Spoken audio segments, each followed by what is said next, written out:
నేడు 4 లక్షల మంది వరద బాధితులకు ప్రభుత్వ ఆర్థిక ప్యాకేజీ. ఇవాళ విశాఖలో సిఐఐ ఇన్ఫ్రాస్ట్రక్చర్ సదస్సులో ప్రసంగించనున్న ఐటీ మంత్రి నారా లోకేష్.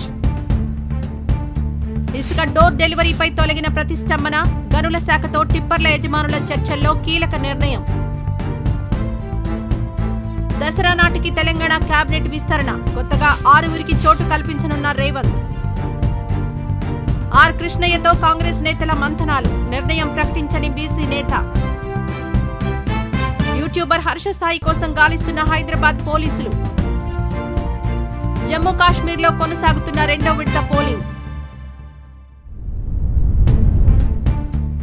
ఈ వీడియో నచ్చితే లైక్ చేయండి, షేర్ చేయండి.